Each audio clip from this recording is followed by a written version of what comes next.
Hi guys, on this video, i-share ko naman sa inyo kung paanong mag-cash out sa PDAX.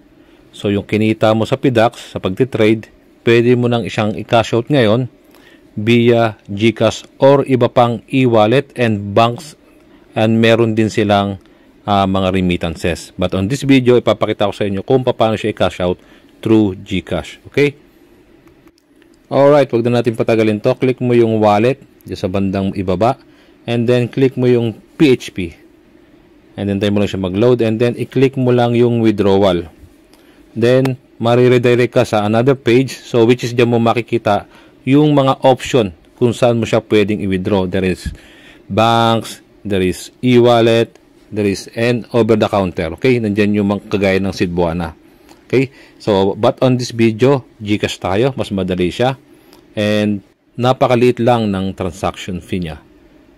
So let's go. So GCash ang gagamitin natin for cashing out yung ating kinita sa PDAX sa pagtitrade. Okay, so via InstaPay. So ang bayad niyan is around 10 to 15 pesos. Okay, so ilalagay mo lang naman dyan yung amount kung magkano yung gusto mong i-withdraw. So yung minimum withdrawal niya is 100 pesos hanggang 50k, okay, per transaction yan. And then yung PDAX mo naman, syempre may limit din yan. Then ilalagay mo lang dyan yung number ng GCash mo at yung pangalan mo. Okay, so make it sure na i-double check mo kapag nailagay mo na lahat ng buong detalye. So double check mo muna siya bago mo siya i-cash out. So on this video, yung kanyang transaction fee via InstaPay is 10 pesos lang. So ang madideduct is 1,110.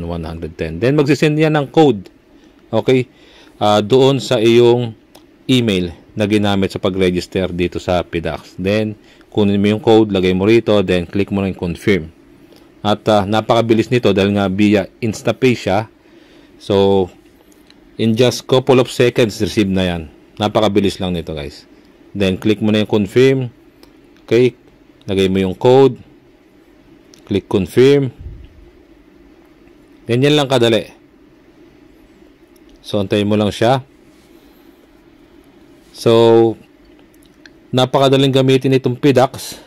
Okay, so hindi mo na kailangan ng P2P rito. Okay, so yun na siya, cash out processing na siya.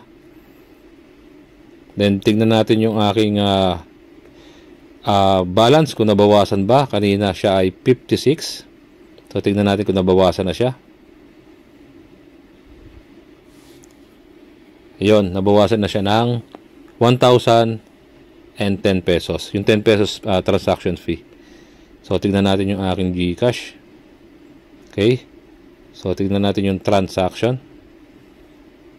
So there you go, yun na yung 1,000 pesos. Ganun lang kadali guys, ang bilis, pasok agad sa iyong GCash. Okay, so dun nga pala sa mga bago at sa hindi pa subscriber ng ating YouTube channel, baka pwede naman pa-click yung subscribe. Subscribe na sa ating channel para updated kayo sa mga bagong upload na video na pwedeng pagkakitaan online. And thank you so much for watching. God bless.